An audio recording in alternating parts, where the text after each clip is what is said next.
Hello po mga katambay! Kamusta pong muli? Nagbabalik po ang inyong lingkod para po magkomento dito po sa Tambayang Makabayan mga katambay. Ito po, komentuhan po natin itong balita po, itong po nakaraang araw mga katambay. Ang sinasabi po dito po sa news po na UNTV mga katambay na ang BP Sara po nagsalita na po na hindi po personal ang kanya pong pagbibitiw sa DepEd at nilinaw niya na po lahat kung bakit at paano po siya magbibitaw sa DepEd mga katambay. Pakinggan po natin ang balita ng UNTV at komentuhan po natin mga katambay. Walang pagsisisi si Vice President Duterte sa pagpapatakbo ng kagawaran ng edukasyon sa loob ng kanyang 2 taong pangunguna dito bilang kalihim. Aniya nais niya pa sanang tapusin ang lahat ng kailangang magawa ng ahensya sa panahon ng kasalukuyang administrasyon. In fact, it is with a heavy heart that I leave the Department of Education. Minahal ko itong trabaho na ito. Minahal ko yung mga kasama ko sa Department of Education. So, meron talaga akong regrets dahil gusto ko talaga tapusin yung kung ano man yung dapat na deliverables ng Marcos administration mula sa Department of Education. Nilinaw naman niya na walang kinalaman si First Lady Liza Araneta Marcos sa kanyang pagbibitiw sa posisyon. No, kasi wala naman din kinalaman si First Lady sa trabaho namin ni Pangulong Marcos. So, sabi ko nga, kailangan niya na sit down dahil hindi siya isang rason lang. Nagkabuhol-buhol na siya na madaming rason. Aniya isang mahabang kwento kung kanyang idedetalye ang dahilan ng kanyang pagpapaalam bilang kalihim ng kagawaran ng edukasyon. Kaya nagbigay na lang siya ng maikling paliwanag tungkol dito. Merong personal sa aming dalawa ni President Marcos which stems from yung napag-usapan namin bago ako pumayag na tumakbong Vice President. Meron siyang sa trabaho at meron siyang sa bayan. Bukas July 19 ang effectivity. Yan po mga katambay. Ayan, maliwanag na po sa Vice President. Nilinaw niya na po mga katambay kung bakit po siya nag-resign kahit ayaw man niya na gawin dahil may regrets po siya na marami po siyang dapat pantapusin at magagawa po sa department po ng DepEd mga katambay. Kaya lang po, sinasabi nga ni Kamanong, komento ni Kamanong, very personal na po dahil nga po sa pamumulitika ito. Komento ni Kamanong, pamumulitika. Dahil isa pa, lumihis na po sa landas ang Pangulo ng Pilipinas. Kaya po, very personal po at nagpahiwatig naman siya na hindi naman siya, hindi niya ipinasok ang sarili niya unang-una sa Pangulong Marcos para maging katandem po nito mga katambay. Hindi po ganun mga katambay. Si BP Sara po ang pinilit nilang maging katandem bilang Vice President. Siyempre po, yan po ay may dahilan, di ba? Dahil mismo sa ating Vice President, nakita niya na hindi nasusunod, di umano, sa pakiramdam ng Vice President, hindi po nasusunod ang kanilang pinag-usapan. Kung ano man yon, sila po ang may alam nun mga katambay. Pero tayo nakikita po natin, di po ba? Kasi kung ito ay yung ka-unit team at ang iyong Vice President, at lalong-lalo na kung may pinag-usapan kayo para sa bayan, dahil inaano niya, para sa bayan mga katabay. Ang nakikita po kasi ngayon ni Vice President Sara Duterte, mukhang hindi na po para sa bayan ang nangyayari sa pagpapatakbo po ng bagong Pilipinas. Dahil nakikita naman po natin ang paghihirap po ng mga kababayan nating Pilipino, lalo-lalo po sa nagtataas ang bilihin, di ba? Tumaas na naman ang kuryente, tubig, tapos nahandyan pa ngayon ng manok. Mabilihin natin, yung bigas nga, hindi pa nasusolusyonan. Pero kung sasabihin mo na para ka sa bayan, hindi mo masolusyonan ang problema ng bayan, mahirap na po yun, di ba? Ibig sabihin, hindi mo kayang, yung mga sinabi mo, hindi mo kayang ipatupad, mga tambay. Hindi mo yata kayang trabahuhin. Kaya, ang BP Sara, nalulungkot man tayo na may unit team na sinabi nung halalan at hindi lang masabi ni BP Sara na yung ka-unit team niya mukhang sumasablay, mga katambay. Sumasablay ang kanyang ka-unit team, lalo ang pagpapatakbo ng ating bansa. At nilinaw rin niya po, mga tambay, ng ating Vice President, di po ba, na walang kinalaman sa pagbibitiw niya ang First Lady ng bansa. Dahil unang-una, hindi naman po siya halal ng bayan. Yung trabaho po nila bilang Vice President at Presidente, silang dalawa lang po ng Pangulong Marcos po yun, mga katambay. Wala pong kinalaman ang Vice President po. At yun po ay hindi rin po iintindihin ni Vice President Sara Duterte po. Kung ano man ang issue o ano man ang pinararating o pinatatama man sa kanya at kung ano man ang mga sinasabing issue, hindi po papansinin ng Vice President ang isang First Lady ng bansa. Dahil unang-una, hindi niya po mandato yon na makialam po sa trabaho ng Vice President, mga tambay, at trabaho po ng Pangulo ng Pilipinas. Depende na po yon sa Pangulo ng Pilipinas kung siya po ay magpapasakop o ang susundin niya ay ideas ng isang First Lady. Siya na po ang nakakaalam nun, mga tambay, ang Pangulo.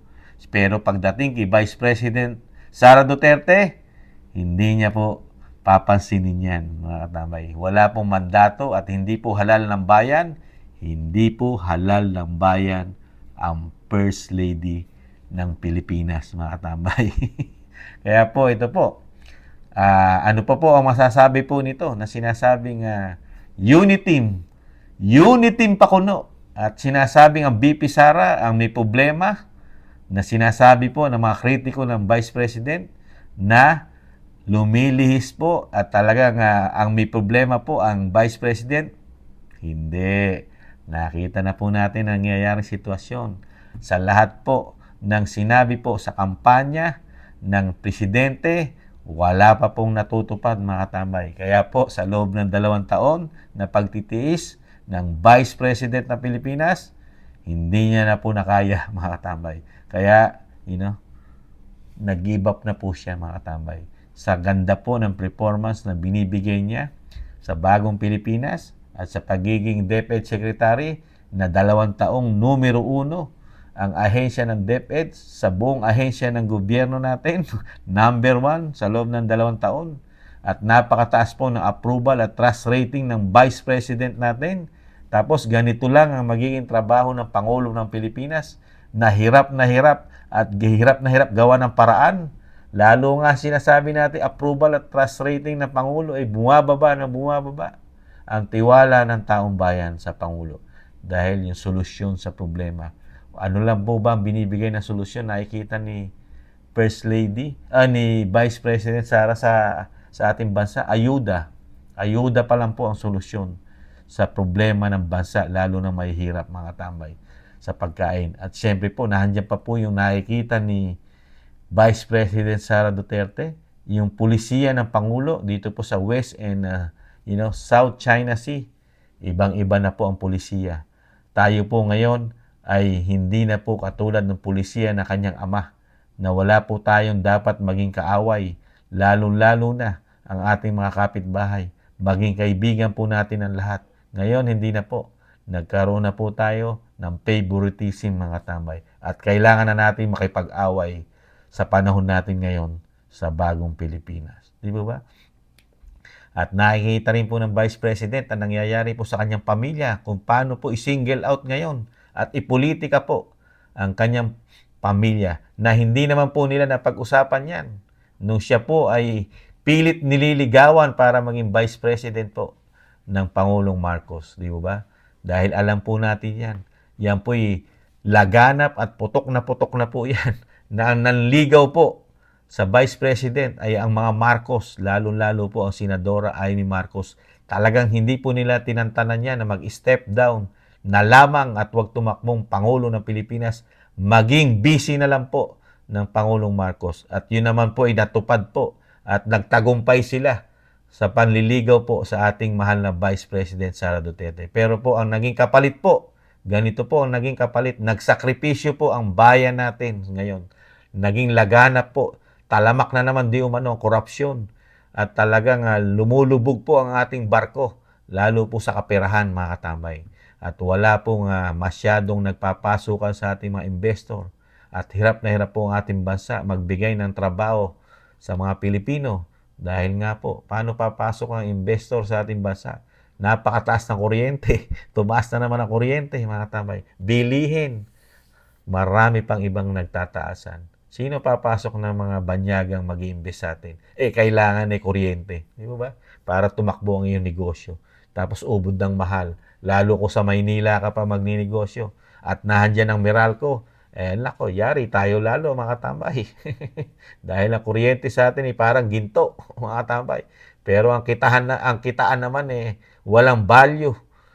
Ang kitaan. Pero ang bilihin at presyo sa ating bansa, naubod ng mahal. Kaya nakikita po ng Vice President yan. Yung mga pangako, pinag-usapan na hindi natupad. Ang tinatrabaho po ng Bagong Pilipinas ngayon kung paano pabagsakin ang mga Duterte, mga tambay, kasama po ang Kamara di umano sa pag-iimbestiga, Makabayan Black at marami pang iba. Nakikisawsaw rin po, di umano mga media ay nagagamit din po para dito po sa sinasabing mapolitika at mapabagsak ang pamilya Duterte. Kaya nakikita po ng Vice President natin yan, mga tambay, ang talagang nawala na po lahat ang sinabi at pangako ng Pangulo ng Pilipinas sa pagiging unity team na sinasabi. Kaya alam naman po natin yan. Nakikita po ng taong bayan yan, mga tambay. Hindi na po bulag, bingi ang tao ngayon sa ating bansa. Nakikita na po sa gawa. Dahil meron tayong comparison, ang ama ng ating Vice President, nakita natin kung paano magtrabaho ang dating Pangulong Duterte. Ikumpara po natin sa trabaho po ng Bagong Pilipinas. At nakita rin ng Vice President na nagbabalikan na naman ang talagang pinaghirapan ng kanyang ama. Lalo na ang droga. Nagbabalikan na naman ang krimen, mga tambay. Nagbabalikan na naman. Nakakalungkot. Kaya alam ng Vice President niya, mga tambay, na kung magpapatuloy pa siya rito sa sinasabing Bagong Pilipinas, napakahirap pong tanggapin para sa isang Duterte na makita niya ang Pilipinas ay nagkakawindang-windang na, mga katambay. Puro pangarap lang ang nakikitang solusyon ng Pangulo ng bansa, di umano. Puro pangarap lang po, mga tambay. Muli po, si Katambay Manong, maraming salamat po sa nakagusto po ng ating maliit na channel, Tambayang Makabayan. At siyempre po, mga tambay, ingatan nawa po tayo at sa susunod po nating mga vlog, sana po tangkilikin nyo po at thank you po sa mga nagsusubscribe po at nakakagusto po ng ating maliit na channel, siyempre sa YouTube at TikTok. Kung may mga komento po kayo, pwede po natin ilagay po sa ating comment section, mga tambay. Muli po, si Katambay Manong, paalam, bye-bye, ingatan nawa.